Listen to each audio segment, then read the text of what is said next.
Hi, I'm Dr. Letitia Henry with the Prevention Specialist. The feature non-starchy vegetable is going to be carrots. Now, this root vegetable originally came from Persia and they used it for their leaves and for the seeds. But now the roots are what we use, what we eat, what we consider the vegetable.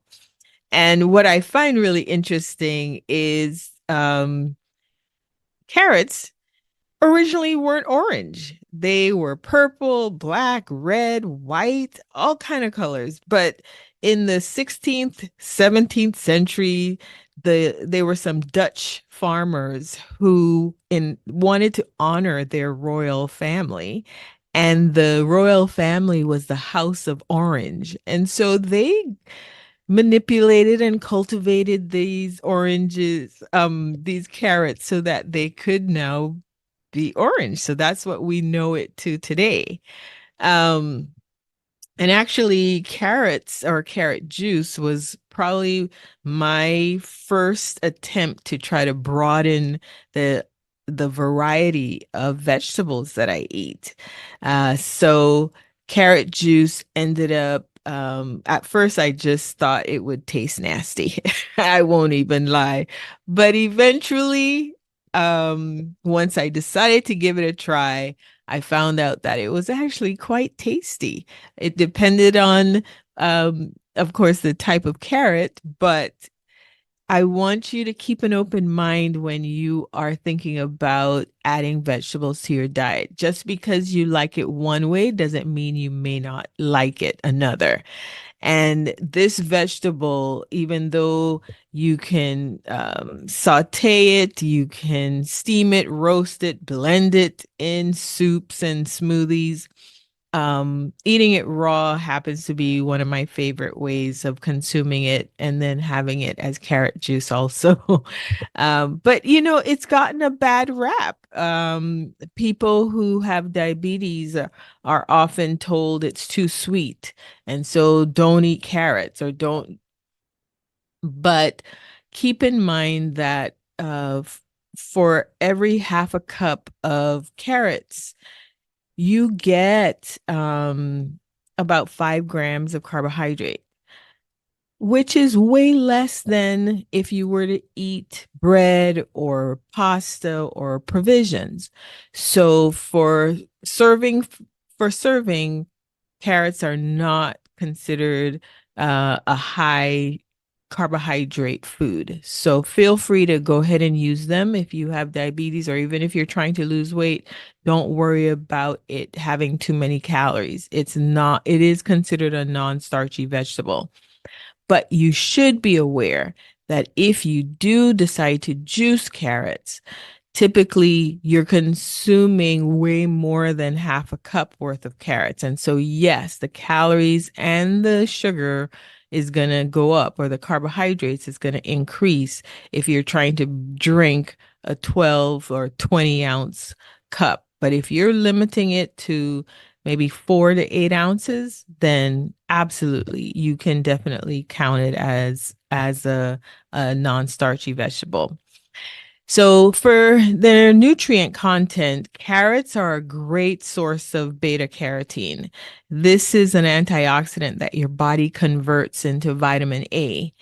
And this high amount of beta carotene that's found in carrots is, no surprise, beneficial to your eyes. It helps with preventing the development of age-related macular degeneration, so that thanks to the vitamin A or the beta carotene, it helps to protect the corneas, the surface of your eyes. So definitely we know that like in the cartoon Bugs Bunny, you eating your carrots definitely will help with your eyesight. But it also has some other nutrients, vitamin K, vitamin C, along with potassium and fiber.